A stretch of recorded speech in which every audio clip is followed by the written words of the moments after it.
नमस्कार बच्चों, मैं सुनीता झा आप सबकी हिंदी ऑनलाइन शिक्षिका एक बार फिर से आपके समक्ष हाजिर हूँ। और सीबीएसई बोर्ड में जो कि रचनात्मक भाग है उसके लिए एक वीडियो बनाने को तैयार हूँ कि सूचना लेखन और ईमेल लेखन में आपको इस वीडियो में बताऊंगी। तो सूचना लेखन का प्रारूप लेकर आई हूँ। ये है सूचना लेखन।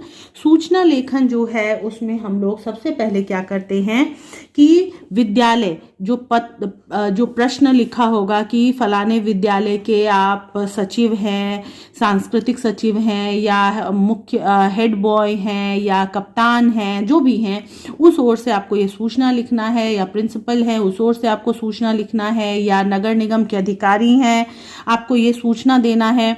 तो उस पत्र में दिया होगा उस हिसाब से, प्रश्न के हिसाब से आपको यहाँ पर लिखना है। सबसे पहले बच्चों सूचना लिखने के लिए हम लोग क्या करेंगे, तो एक ये खींच लेंगे हम लोग, एक बॉर्डर बना लेंगे हम लोग, एक सीमा, और उस सीमा के अंदर लिखेंगे अवसर विद्यालय भोपाल सूचना। फिर यहाँ पे दिनांक 17 मार्च 2023, ठीक है। फिर उसके बाद लिखेंगे क्या विषय है वो लिखेंगे। ये दो तरह से लिखा जाता है, विषय यहाँ भी लिखा जा सकता है, यहाँ भी। दूसरे सूचना में मैं आपको वो भी दिखा दूंगी, तो दोनों में से कोई भी गलत नहीं होगा। उसके बाद यहाँ से अनुच्छेद लिखा जाएगा, जो भी आपका विषय दिया हुआ है उसमें। अगर मान लीजिए कि वार्षिक महोत्सव है, या मान लीजिए कि कोई कंपटीशन है, या कोई भी विशेष चीज बताया गया है, तो उसमें दिनांक और समय आदि भी आपको बताना होगा, ठीक है। फिर अगर जो भी आप जिस भी पोस्ट के तौर पे आप जिस भी पोजीशन से ये लिख रहे हैं उसका हस्ताक्षर, आपका हस्ताक्षर यहाँ पे होगा, नाम देंगे, और आप क्या हैं, किस हैसियत से ये सूचना लिख रहे हैं वो यहाँ पे लिखेंगे, ठीक है। दूसरा मैं दिखा रही हूँ, दूसरा फॉर्मेट जैसा मैंने बताया, अबसर स्कूल राजस्थान सूचना। ये विद्यालय पत्रिका के लिए रचनाएं मंगवाना है, तो वो हम लोग लिखेंगे विद्यालय पत्रिका में रचना हेतु आवेदन या सूचना, जो भी है वो लिखेंगे। उसके बाद डेट लिखेंगे। यहाँ पे हमने उस पहले जो प्रारूप मैंने दिखाया था वो डेट के बाद था, लेकिन यहाँ पे ये है उसके बाद डेट है। दोनों तरीका सही है, दोनों तरह से लिख सकते हैं। और डेट लिखने के बाद हम लोग ये शुरू करेंगे ABC ब्लॉसम, यानी कि जो भी पत्रिका का नाम आप देना चाहें या प्रश्न पत्र में दिया हुआ है वो लिखेंगे। और ये इस तरह से, क्योंकि अब यहाँ पे पत्रिका फरवरी में प्रकाशित होने वाला है, तो उसके लिए आपको कम से कम जनवरी तक ले लेना होगा सारा रचना, तभी उसको प्रूफ रीड आदि कर करके सही से लगाया जा सकता है मैगजीन में। तो इसलिए डेट भी आपको यहाँ पे देना होगा। उसके बाद आप किस हैसियत से लिख रहे हैं, सुनीता झा मेरा नाम है, और सदस्य विद्यालय पत्रिका, इस हिसाब से लिख करके आप अपना यहाँ पे हस्ताक्षर भी कर सकते हैं, या ऊपर हस्ताक्षर कर सकते हैं, या नाम के बगल में हस्ताक्षर कर सकते हैं ये, लेकिन जरूरी नहीं है, ठीक है। ये एक तरह का और सूचना हो गया। अब ये तीसरा सूचना देखिए, इसमें भी क्या करना है, वार्षिक उत्सव का आयोजन के लिए आपको आमंत्रण के लिए सूचना पत्र देना है। प्रश्न देख रहे हैं आप लोग। अब आगे बढ़ते हैं। देखिए इसमें भी स्कूल का नाम, सूचना, फिर ये विषय, फिर डेट, और डेट के बाद समय कब है वार्षिक उत्सव का, फिर स्थान कहाँ होगा, कौन से क्लास के बच्चे इसमें पार्टिसिपेट कर सकते हैं, वो सब लिख करके इसको तैयार किया जाएगा।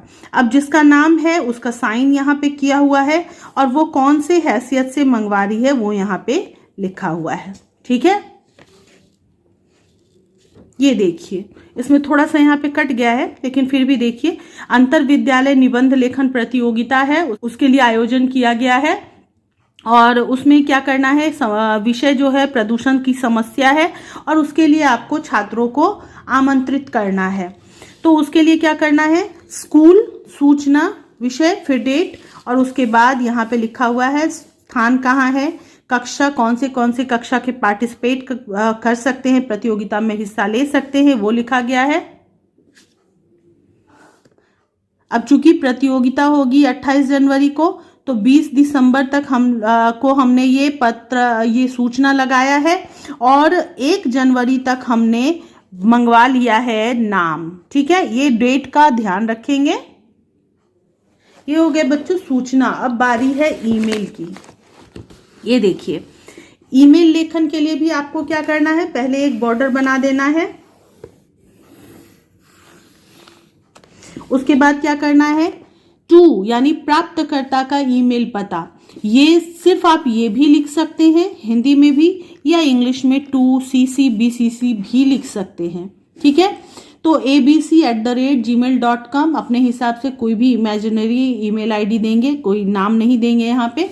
उसके बाद CC यानी प्रतिलिपि xyz@gmail.com, BCC यानी गोपनीय प्रतिलिपि।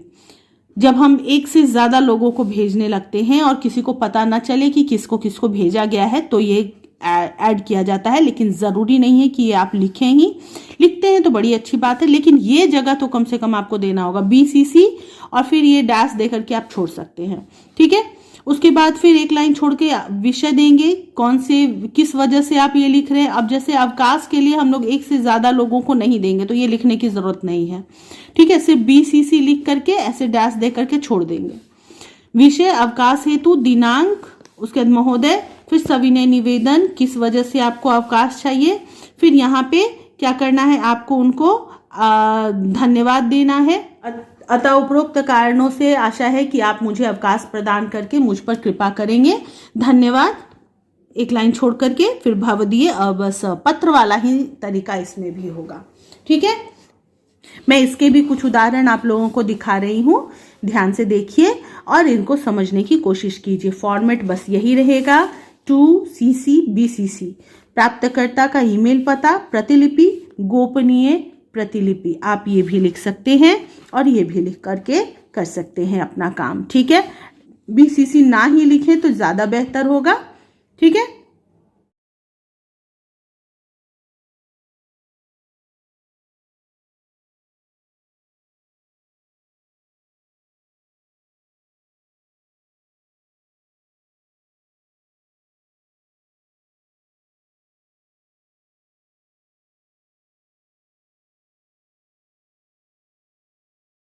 बच्चों, और ये रहे विज्ञापन के एक दो उदाहरण जो आप लोग इस तरह से बना सकते हैं। एक उसमें भी आपको बॉर्डर देना होगा और बॉर्डर के अंदर कुछ चित्र बनाने हैं। चित्र बना करके आकर्षक, जैसा कि आप लोग सड़कों पर निकलते हैं तो होर्डिंग में लगा हुआ देखते हैं ना, बिल्कुल उसी तरह मुफ्त मुफ्त मुफ्त, या इतने समय तक के लिए ये छूट, या 50% की भारी छूट, या 20% की बड़ी छूट आदि, इस तरह से लिख करके आप ईमेल विज्ञापन तैयार कर सकते हैं।